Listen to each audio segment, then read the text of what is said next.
Could you please pronounce your name correctly for me? Karen Paden Crouch. Now, you go by all three, yes? Your middle I name? do. Yeah. Mm-hmm. Is there another famous Karen Crouch out there? Not that I know of. Okay. Now, the first thing I always want to know about people is basically how did they even get to being creative? Was it a childhood thing? Because I know for you, in your case, you came to being a practicing artist later in life. So sort of what was your journey? Were your parents creative, a teacher? How did you sort of get to this point in your life? I grew up in a family that made things. It's just what we did. Christmas was an exciting time because there were all these secrets and you couldn't go into somebody's woodworking shop or you couldn't go to my grandmother's house unless you called first. It was a badge of honor to build or fix and only hire if it was something you absolutely could not do. So my grandmother was quite a fine craftsman. I don't say artist, even though she did some painting, but she did more things like basket weaving or quilting or embroidery, or she would decide that this was a year she was going to have the finest English perennial garden in Wilmington, and so she would devote the entire year to planning that and having that, and then she was done, and then she did something else. So we always made things, and I think during the years that I practiced law, I took my creative juices out on my garden, and that's my other love. So I would come home, have a small child, work in the yard, move stuff around, and then when I was, how old was I? Maybe in my 50s, or late 50s, somewhere in there, I decided that I didn't really enjoy practicing law anymore. And I had loved it. It had been a real passion, but I didn't want to do it anymore. So I closed my trial practice and became a mediator. And I got with a friend called Jo Tillman. You might have known Jo. She was a commercial interior designer here, very, very successful. And we rented this little booth down in Southport at an antiques mall, and we had this little business that we called Another Perspective. And we would buy things and turn them into other things, and that was my job to make these things. And somewhere in there, I realized I was always out trying to find fasteners so that I could put things together other than with hammer nails. And I had some welding cases, so I had interviewed a lot of welders, and I thought, well, I could put a lot of things together that way. And I've always loved sculpture. My whole life I've been fascinated by how somebody could take something as hard as metal or stone and bring it to life. And I still don't get stone. I still don't know how they did that. And so I learned to weld. I tried taking a welding course down at Cape Fear, but I was still practicing law. And if you miss any classes down there, you're out. And I couldn't finish it because you do not go in and say to a judge, I'm sorry, but I have a welding class. Well, you could, but it probably wouldn't go over probably well. Be the end of, no. Wouldn't go over. And also, it was the middle of the summer, and I was so excited to get in until I realized there was no air conditioning down there at the time, and that the only people taking welding in July in Wilmington at Cape Fear were people like me and like Tom Craven, a retired orthopedic surgeon who was taking all sorts of courses, and people who had to have this course to for credits. So I got over, I did it just enough, like maybe 4 classes, to get over my fear of the equipment. And then I just taught myself. Now, what time period is this? Give me some years on this. I think that I have been doing this since about 1998. Okay. So somewhere in really there. not that long in the grand scheme. Mm-mm. Okay. So what was the thing that sort of made you like? It's a very interesting thing. You moved from being a lawyer, and what kind of lawyer? I was a trial lawyer. Trial lawyer, which is a very regimented sort of lifestyle, and specifically more like income as well, to something that most of society, and even from my own experience, is a very inconsistent and insecure income level. So switching from lawyer to lawyer, doctor, all these kinds of professions that everybody sees as like safe and secure incomes, to something like being in the creative industries, which is a very insecure, unknown sort of future for your incomes. Was that a difficult transition? I think there were two sort of difficult transitions. One was, what do I call myself? I'd called myself a lawyer for many years, and I had been a federal magistrate judge. And, like right now, my tax returns are lawyer/sculptor.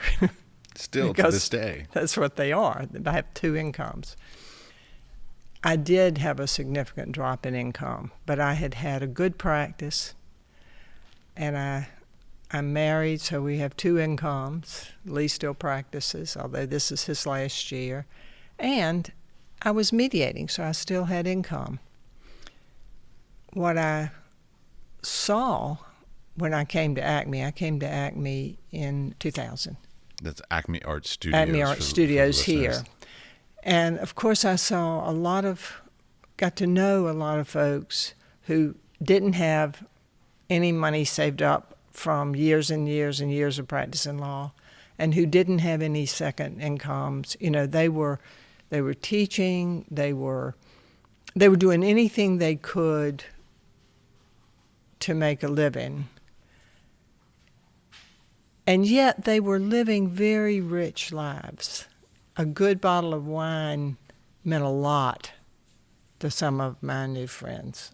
A good piece of fish, a nice meal, an evening out, things that were just part of my life as an older, maybe not when I was in my 20s, but by the time I was established. So I came to appreciate that while a lot of these artists didn't have a lot of money, and while they were living on the edge, if all of a sudden you needed a new set of tires, you were in trouble. They also were living very rich lives. Well, it's one of the attractive things of the sort of the creative industries is the lifestyle of the creative industries. We often live more for passions and love of and the experiences than we do for necessarily money or fame or anything like that. And a lot of people are attracted to this industry for that reason. But unless you are very fortunate, it is not one where you're going to have a big retirement fund when you can't do it anymore. It's a hard balance. I constantly tell my wife that I plan on dying in the studio or in the classroom. Like, I expect to not retire. That's one thing that, again, is sort of an interesting thing. Like, general society believes that you should retire at a certain point from your profession, whatever it is, whereas artists oftentimes sort of hit their stride later in life. So like the quote unquote retirement time is actually some of the most productive and most creative times for a lot of artists. Well, it's because even though this is our work and we consider it our work, we love it. So we don't think of it as something we have to go do every day. On the other hand, if you don't think of it as something you have to go do every day, you're not going to have any success at it. It's really hard. I constantly say to everybody that I talk to, I say, like, I'm going to play in the studio. So like that's the word I use to try and sort of keep that sort of inspiration and sort of ideas of like playfulness and enjoying the act of being in the studio versus I'm going to work in the studio, which to me sounds like a sort of a dirty word. A friend of mine said, you're going to turn this into a job. Well, maybe so, but I was here because I wanted to be. I loved it and still do. And so it wasn't job like we think of duty. It was job because it's something that I felt I loved to do, wanted to do, and needed to do. Okay, so let's go back a little step. So you came out of Cape Fear, you learned some skills in the welding, and then so like how did you even come to, because like now you have this what 20-25 years worth of experience, and so now you sort of have a signature style, you have sort of subject matters that you continually come back to and stuff.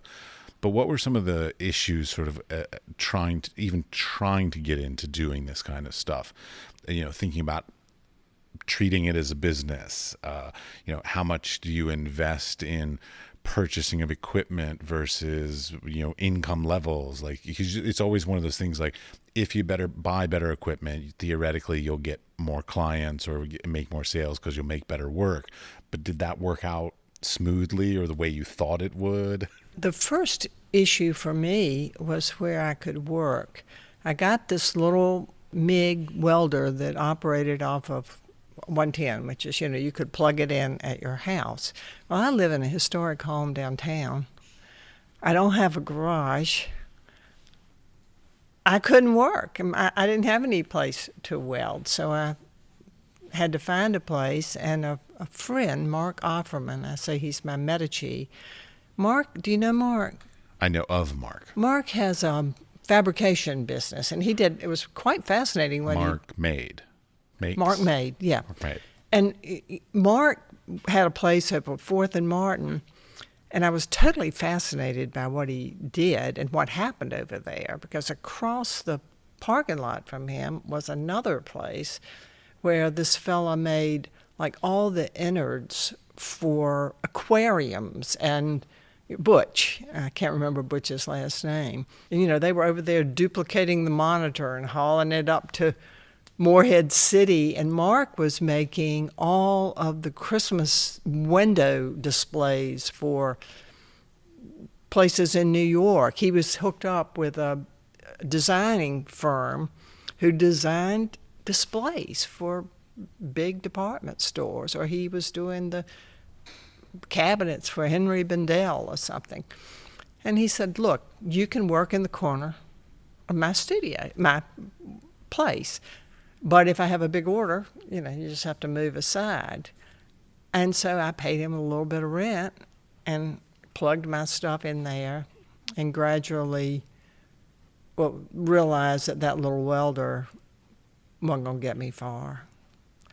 And you see, Matt, I am fortunate because I had some means, and I was able to buy equipment that people at my stage of art would not have been able to buy.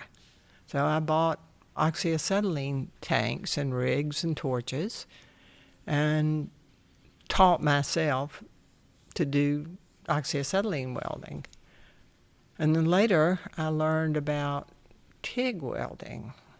And I thought, that was a TIG welder at that time was really an expensive purchase. And that Christmas, my husband gave me a TIG welder. Well, not everybody gets that. It's true. Not everybody gets a husband who gives you a TIG welder. Somebody said, I can't, how many men make their woman happy with a TIG welder? And Indeed. Yeah. My wife would be very upset with a TIG welder. And so I taught myself to do that. But I also ran into young artists that I met who had graduated. One young woman in particular who'd worked in metal. She couldn't afford any equipment, and she had no place to work, and she was losing herself because she just, you come out of art school and you have had access to incredible equipment, and you come out and you can't afford anything because you're waiting tables or something, working in some other job. Yeah, and you have roommates, so you don't have a place to make your own stuff. Absolutely. But I remember somebody saying to me how you don't have to have fancy equipment to make art. You just make it. If you have to make it, you make it. And I think that probably the best advice, when I got out of law school, I was a woman. I was third in my class.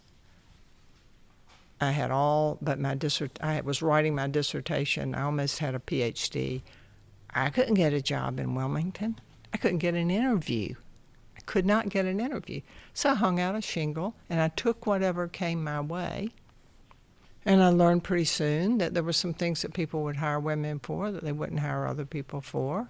Wasn't the work I mostly wanted to do, but I did it until I didn't have to do it anymore. And I think for young artists, the thing I would say is you have to work. You might have to go do something else during the day and work at night, and you might not have the best stuff to work with.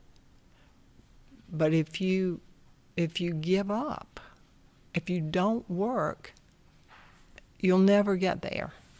Well, and that's something I hear a lot from other people that I talk to in this podcast, which is basically tenacity and just continuing, even if you have to scale down at certain times in your career, or then, other times, of course, you can scale up. Just continuing to work is sort of the first step. It's like the old saying, like the first thing to be creative is to be in the studio. Right. And to have a place to work, even if that is setting up a corner somewhere, a place that you don't have to pull everything off the dining room table in order to eat dinner. You need a place. I mean, the beauty of this studio, and folks can't see it, but this is an old carpet warehouse. There are about 22 of us down here. And I have a 20 by 40 foot space. And at the end of the day, I just turn off my equipment and leave. And I don't have to clean up if I don't want to. I don't have to put my stuff away. So finding a place, and that's a lot easier if you're a painter than if you're a printmaker or a potter or a welder. Well, having that space also where you can even put, I'm looking around your studio, where you can put up sort of inspirational things or have a bunch of books or make a mess and just let it be there. And nobody's gonna, no spouse or friend or anybody, no roommate's gonna complain that you've made a mess. Like that, it's your space, and you can be either as clean or as messy as you desire without anybody interfering. Is a really luxurious thing to have. It is luxurious, but maybe you can make a little corner somewhere. Okay, so then moving forward, so how have you been able to find ways to make money doing this thing you love? Well, the first piece that I made out of found parts. It was a chanticleer, some sort of rooster. And all the first things I made, I put them in the back of, I had a wonderful old Country Squire station wagon that, you could put a piece of plywood in the back. It was so big, so wonderful. I would put things in the we called it the sofa, and drive them around and bump up and down to be sure the welds would hold, because I didn't know what I was doing. So I took this thing into this old shop that a friend and I had, and it sold for $100. And I couldn't believe it. And I told my friend Fred Anderson, who has since died, but he and I were good lawyer buddies who did a lot of work together. And in the law, you would say, I settled that case for 6 figures or this many figures. And I said, Fred, I sold a piece for 3 figures, And I think it was just luck. I made what I wanted to make, and as good as I could make it at that stage of my career, and put it in this little garden shop that my friend Carol Davis and I had. She mostly ran it. And people started buying it. It still amazes me that anybody buys my stuff. My parents have 2 of your stuff. I know they do, and I appreciate it. And from there, I'm trying to think, I don't remember when I first had gallery representation. I do. It was Simmons Wright Gallery. Yes, right. It was Simmons Wright Gallery. It was one of the most beautiful galleries. And Pam asked me to have a show with her, which was extremely exciting because Pam Toll, who is here, she's one of our Acme Lords, one of our landlords. Who was on the previous podcast. Well, she's just an incredible artist and professor at the now she's a professor at the university. When I first knew her, professor. She was getting ready to go back to school because she needed to earn a living. So she went back to I remember ECU, I think, right? ECU, yeah. And now she's a tenured art professor. And still down here doing her work, which is just totally from her heart and soul. But she asked me to have a show with her, and that was very, very flattering and exciting. And we had this great show at the Simmons Wright, which was a good gallery, but we don't really need to talk a lot about how it all ended. And it's still very mysterious as far as I'm concerned. Yeah, it is mysterious. And people, they put prices on it, and people started to buy my stuff at decent prices. Then when I came down, and I was in a number of galleries, but there was a time in Wilmington when galleries were just closing left and right.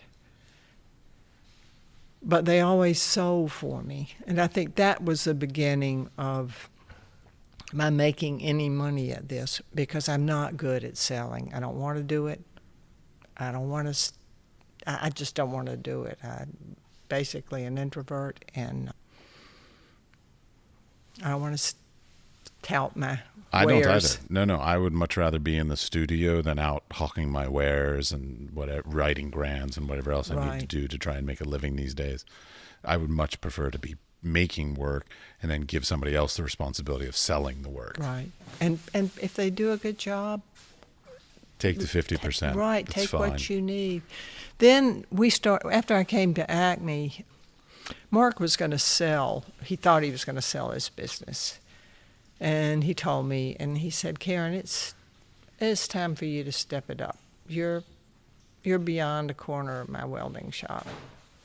You need to go talk to the people at Acme. And I was very nervous. I can't go down there where all those important people are. But I did. And once we started having Fourth Friday down here, then you could sell out of the studio.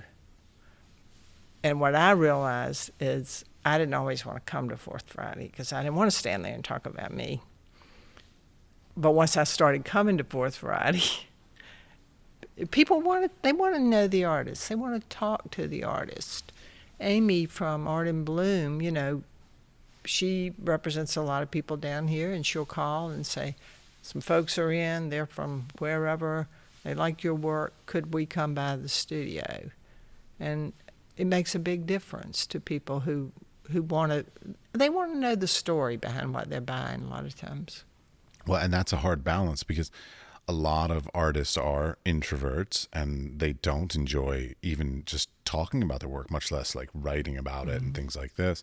And it's a very difficult thing to have to do that. And it takes a certain sort of temperament and type of person to be able to do it well, because like I know a lot of people who are in the creative industries that are either not talented at it, like they just don't have that skill set, or they're just not you want to keep the collectors away from them because they're rude or inconsiderate or mean, but they make gorgeous work.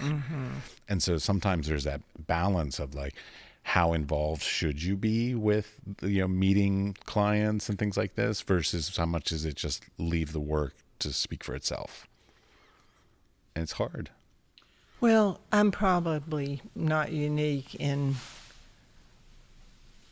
loving it when somebody gets a piece. When I see somebody really wanting this piece, really loving it, really relating to it, that means as much as selling it.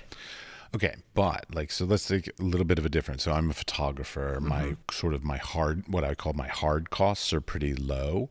So like in the old days, it would be film and paper to print, which are pretty minimal in comparison to you. You're using copper and TIG welding and all these very, what I would consider sort of cost-heavy, hard cost materials that you have to at least get the money back for that anytime you sell something. So like you can't be just giving away at low prices. Like you have a pretty hard bottom line that like you can't go below.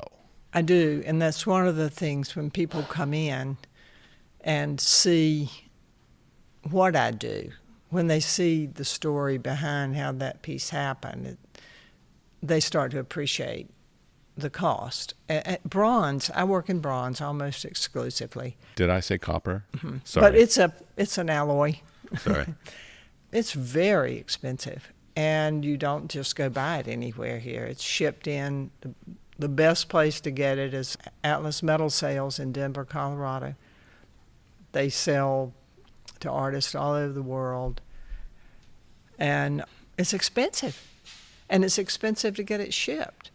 My gas, the argon that I use to weld my pieces with, it's gone up and up and up since I've been working. And you can't go and get your own tanks unless you can load them in your own vehicle. And they can't load them for you because it's not legal. You take a risk if you haul these tanks in your own vehicle. And so, like... Which sounds horribly dangerous. Somebody who's a lot bigger than I am can get his own tanks. I'm just thinking of, like, what happens if you're coming back from the argon dealer and you just get in a car accident? That's the point. And in all of well, I shouldn't say all, where I used to get my gas at first, there were pictures of cars exploded. They were there by why we will not load a tank into your car. So my point about that is that my delivery and hazmat, and there's several charges in addition to that tank, which doubles the price of the tanks. So every time I use one of those tanks, that's about $180. Okay, so with as productive as you are, how quickly do you go through a tank? I would probably go through about 4 or 5 tanks a month. Okay, so about a tank a week. Yeah, but and if I'm working on a really big project, I'm going through more than that. Of course. But those days might be behind me now. I don't know. Doing the 15-foot things. I remember the turtle with the tree growing out of it. Yeah, and then I did a piece for not Plantation Village, the place out at Porter's Neck for their wellness center. That was a 15 by 13-foot piece. So you're not doing as many larger pieces anymore? Because I'm not supposed to be up on ladders and scaffolding anymore. Right. Okay, because you had I had a fall and had a head injury, and that's the only thing the neurologist really has said. He said, could you just work smaller? Interesting. Okay. He said, I'm okay with everything else, but really you can't risk another head injury. So I don't. And by smaller, I still, like I did that bore out there. I'm still doing things that nobody can see, but it's right. Okay. I'll put a picture online. I'm still doing things that, range from 12 to 14 inches up to 3 or 4 feet. Well, just as long as you don't have to stand on a ladder to do it. Right. That's a pretty and I acceptable invested height. in this piece of equipment over here, a gantry, had someone build that for me, and I can hook things up to it and move it around in a way, that I don't have to depend on somebody else. But once again, Matt, I am in a very privileged position, and I really want to say that because a lot of folks could not have gotten the equipment I got that allowed me to move forward faster than I might have. Well, it just couldn't have. You have both the benefit of being able to afford the equipment, but also being able to afford this very large studio. Right. I believe this is probably the largest single studio in Acme. Pam's probably Okay, is. Pam's. So she owns the place. I expect Right. that.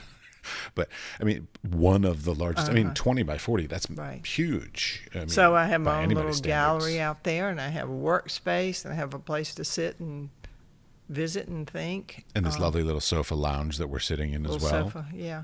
My little lounge with my little cheap, my little worn-out Oriental rug. Oh, I'm sure. I can bring my dog. Yeah. I'm sure half of this stuff is probably found in the garbage, but would be reused. It's great. Well, we've always said at Acme, if you are an item and you actually make your way to the garbage and get hauled away, you truly have no useful life. Yes. Because we've tried several times here to have like a garage sale or yard sale, and the stuff gets piled up, and we're all picking through it, and before you know it, There's nothing left to sell. That sounds like my house as well, yes. So when you come to Acme as an object, you might be at the end of your life, or you might be at the beginning of a whole new, you might be incorporated into something quite wonderful that'll last a long time. All right. Now, one thing I wondered about you, because a long time ago, I remember seeing the turtle tree growing. I think it was a hospice piece also, right? Do you do things like grants, RFPs? So do you make proposals? Like so it seems like you're not doing large outdoor stuff anymore, but when you were, did you have to propose things, or did things sort of just get offered to you? In every instance where I did a big piece, someone came to me and said, we want you to do a piece. And for the hospice piece, I quickly did a little bronze turtle. I did a real cartoony drawing, and I said, I can't tell you what something is going to end up looking like. It's not how I work. I work very organically, and it kind of makes itself along the way. And if you trust me, and they did, and they were pleased. For the place out at Porter's Neck, I actually did a little bronze model of this giant oak tree. And then I had an assistant who came in here. It was to go up against a wall, and he built a wall. He duplicated their wall in here. Theirs was, of course, much stronger. Ours wasn't as strong as theirs. We blew that tree up and put it up on the wall and welded to it. So that project, the total concept of that project was done when I did that model. And all we were doing for 8 months was welding. And scaling it up, yeah. The tortoise happened as I went along. The Minnie Evans piece, which is at the entrance to Airlie Gardens, it's a mythical beast based on Minnie Evans' little green animal. And Minnie and I kind of worked on that together. And I didn't know until the last weld what it was going to be like. So I have been paid. I have submitted this is what you want. This is what it will cost to do it. But I have not done grants or anything like that. You're so lucky. I'm very lucky. I want that. I want everybody to know that I'm not saying it's easy for people to do this. It's a lot of work to live that lifestyle of like grants and RFPs and all this kind of stuff. Because actually, I'm going to say something, and I don't mean this in any offensive way, but like, you don't have a very big internet presence. Your website is very outdated. Mm-hmm. And it's sort of surprising to me because like, you are very productive, you are very active, but you have chosen or neglected to sort of be part of the sort of internet. So do you have social media? No. You have no social media? No. I have an email account and I can text. That's it. And your email account was even a bit difficult with me as well. But in some ways I admire you for not having that, and I sort of wish that we didn't have to have social media for most of us. So like, do you find it beneficial to not be active on the internet, or do you think like maybe it could have helped you in some way? I think it could have helped, Matt, and neglect is the word. I don't really know how to do it. And my website was set up back when we didn't set up our own websites. Somebody set them up for you and managed them, and then those people left. And for years, I've thought, I'm going to set up a website and tie it into that old website. But now that Amy Grant is handling everything for me at Art and Bloom, she has that website. And of course, I've seen a tremendous difference in my sales because she's selling all over the country. I have a piece that's in Chicago in a garden that was featured in Dwell magazine. Nice. The house was, Yeah, and the love Dwell. pieces in there.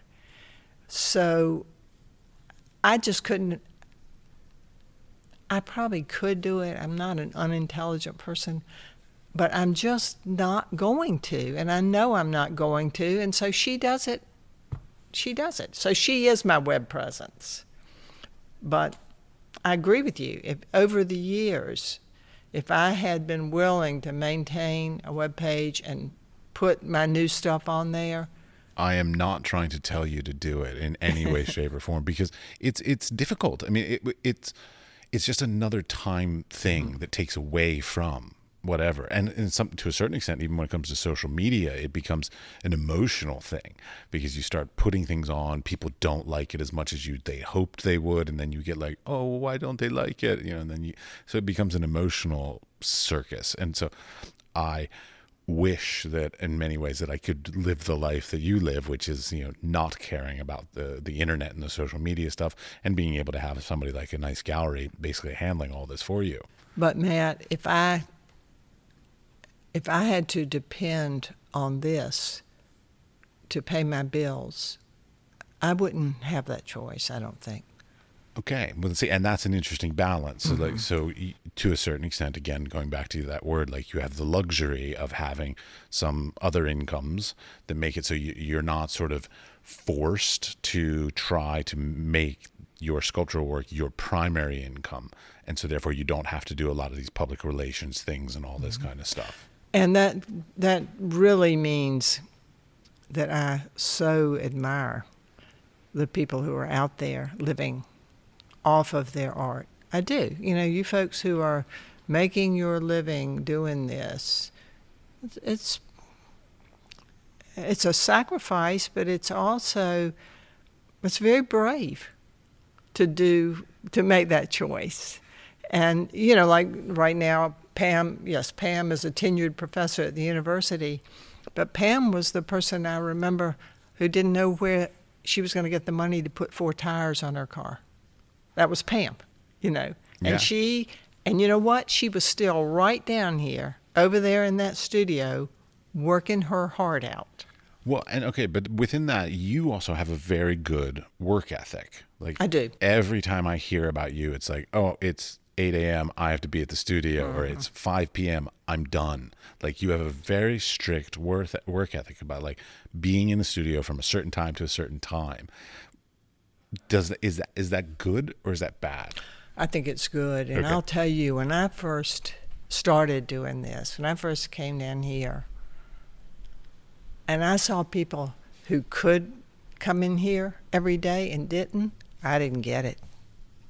I still don't get it. I thought, what a privilege to be able to come in here and make art. Why won't you do it? So I would be frustrated. There might be people who would be frustrated with me because I could afford to do it. But I would get frustrated with people who could do it and didn't.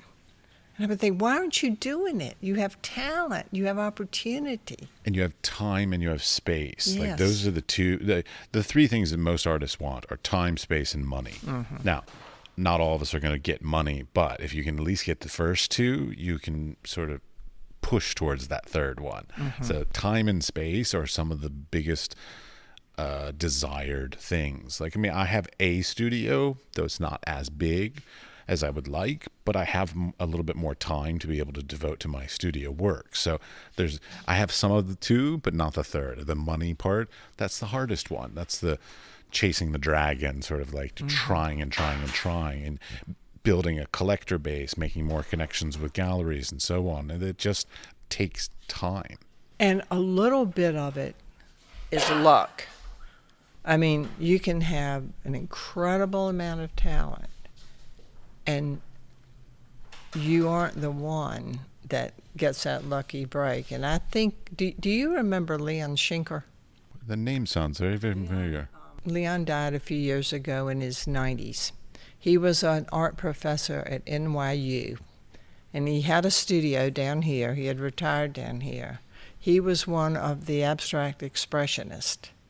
He was on the young end, but, he knew Jackson Pollock and hung out with all those guys. And Leon was very, very good. But there were, you can go in MoMA and see people that Leon, they were his friends, they were his colleagues. I can look at that work and say, why is that work on the wall of MoMA and Leon isn't? But that person, somebody picked that person up. Now that person had talent, but so did Leon. So it's not, you have to have all the stuff first. And then whether you make it big depends a lot on luck. Sorry. It's an interesting issue because I do portfolio reviews right now online also. Of course, I'm a teacher and all this kind of stuff. And part of the thing is that I keep telling people is skill, craftsmanship, expressive abilities, all these kinds of things are very important to have. But there is that element of you have to be a good person and people have to like to work with you. Mm-hmm. And then, of course, you have to be in the right place at the right time. Because mm-hmm. If you're not in the right place in the right time and you're an ass, nobody's going to want to work mm-hmm. with you. So you still, above and beyond all of it, you have to be a nice person. I brought this up in the previous podcast episodes because at a certain point in my life, I was probably not a very nice person. So and it affected my career in very negative ways. And now, of course, with hindsight, I'm like, oh, that's why I screwed that part up. So, and I know a lot of people who through their own arrogance or their own whatever, they've hurt their careers mm-hmm. because they're not fun, enjoyable, or professional in their work environments and their work relationships. And that's a very important thing to have. I think being a nice person is a good thing to aim for. It's a very low bar, I think, is what I'm setting there. I'm looking over at your works here in the studio. You have, from my memory of your work from previous years, and of course now what I'm seeing currently in your studio, you work with animals, structures. I think you're sort of the two things, or architectural design mm-hmm. part of things and animals. Do you find that people are receptive more to one versus the other? Because I'm always interested. A lot of artists work on sort of multiple styles of things, and sometimes that works really well for them because some people love, let's say in your case, some people love architectural, structural stuff, and some people love natural, figurative stuff and animal stuff, but maybe they don't want both kind of thing, versus choosing just one thing to be masterful at. Is this something that's rattling around in your head of maybe I should, or is it you don't even concern yourself with it? It rattles around in my head, but it really doesn't control. Okay.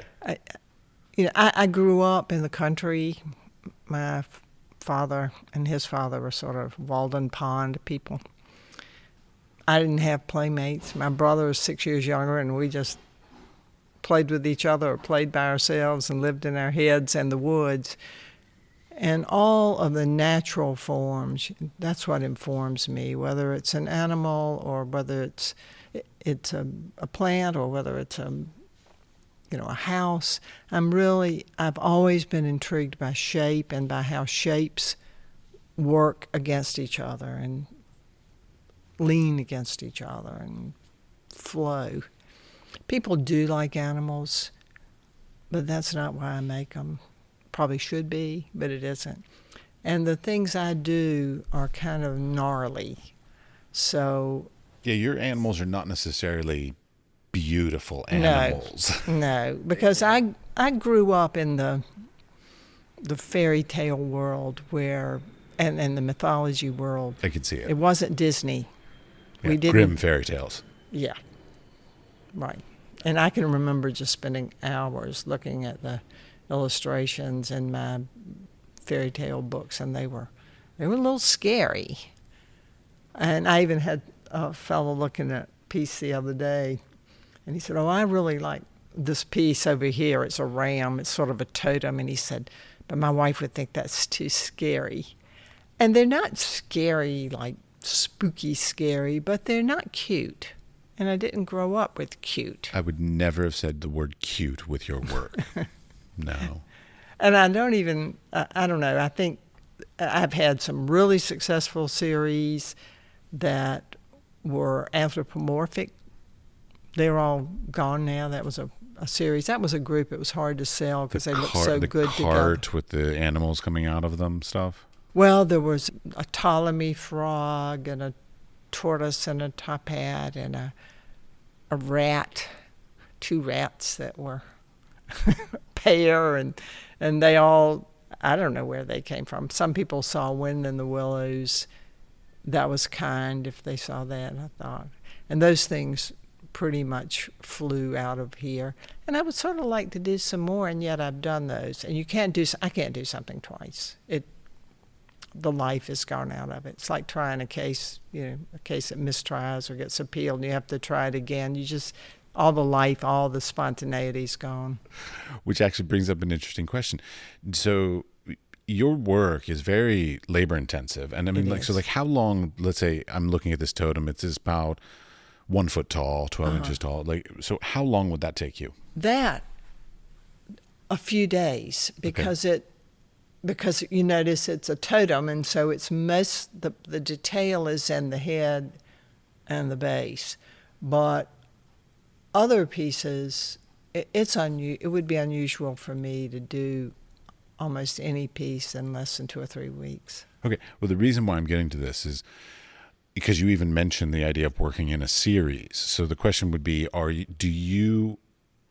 when you sit in your studio, do you intentionally say, I'm going to make a series of XYZ, or do you make things and then a series sort of comes to the set of work that you started making? The latter. I might start on something, and while I'm making that, something else comes to mind, and then they all sort of flow together. And I really like the idea of having a little body of work that all works together. Angela Rowe and I right now we're going to have a show with Amy next August somewhere, virtually or somewhere. And Angela has started doing some work in clay. So I see these houses up here that she's made, and she said, well, would you make some wheels for them? Well, as it turns out, I'm making wheels, and I'm making something that's pulling them. And so we're now off on this, and there's some masks that she's making, and I'm making frames for them. And then there'll come a point, I guess, where we'll just be done with that.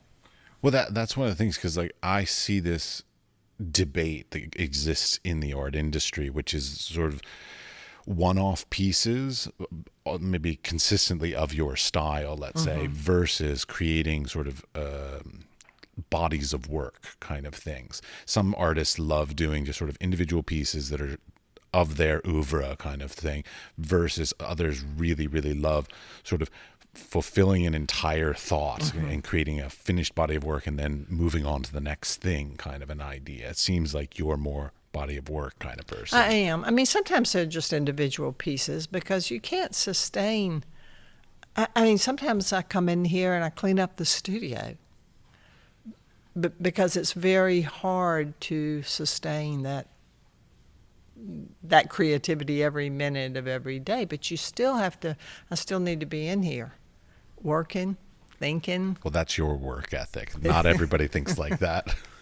Well, I've practiced law 40-something years now, and this seems like a luxury work ethic to me compared to that.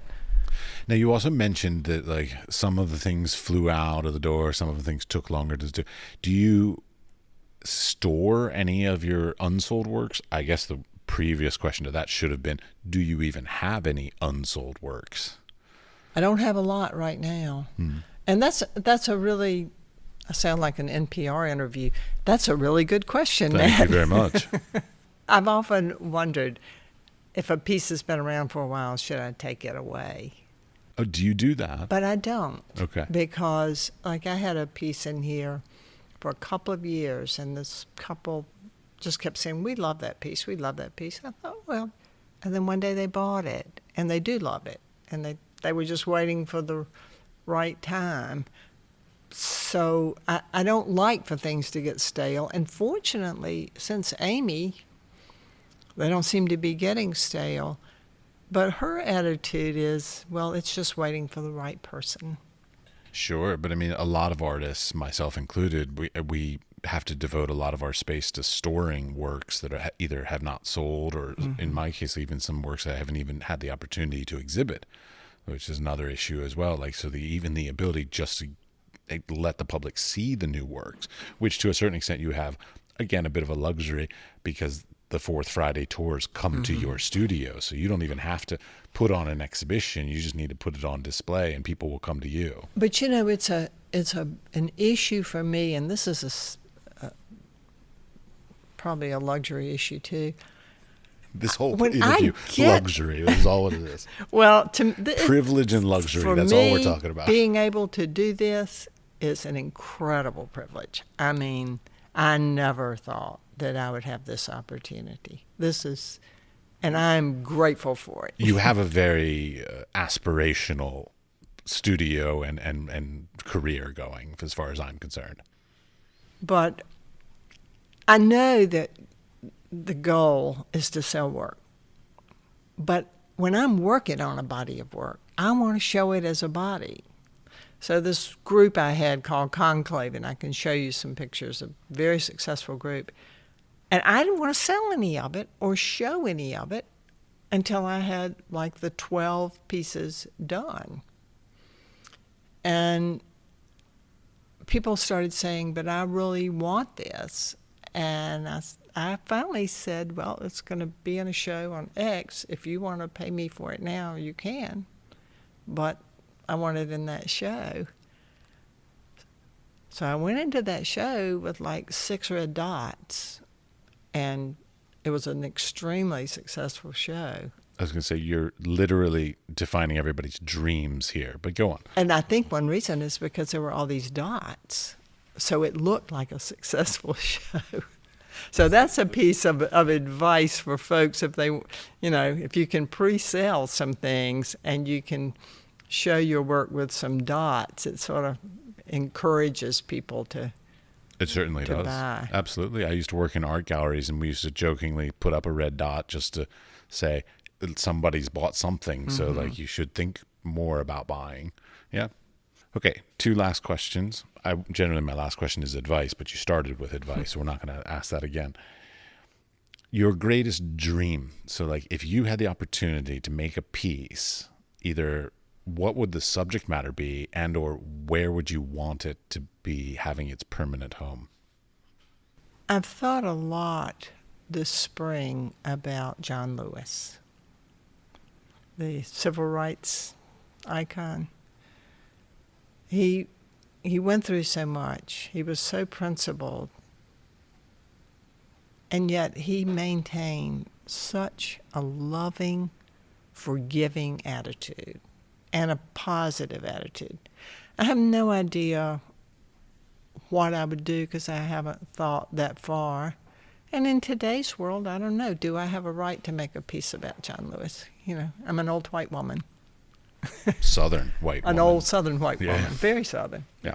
But I haven't really thought about this question before, but it probably would have something to do with justice, because that's a part of my life too. And Obviously, being I was a lawyer. very proud as a lawyer of some of the civil rights work I did. Towards the end of my career, I did a lot of good for a Wilmington lawyer, a fair number of civil rights actions, and they were police misconduct actions, ironically enough.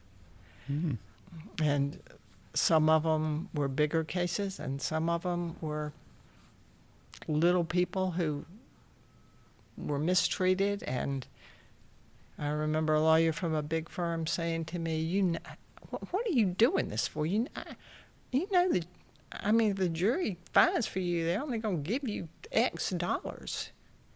And then there was a silence, and he said, you don't care. And I said, I don't.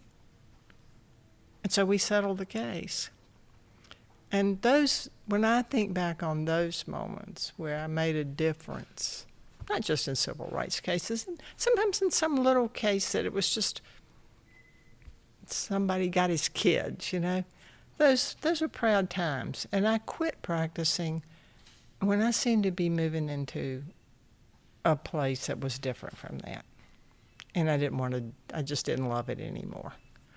And so I would, it would be a big honor to do a piece that somehow honored that. Don't know what it would be, but. That's far more eloquent an answer than I would give. I'd probably say something like a piece in MoMA,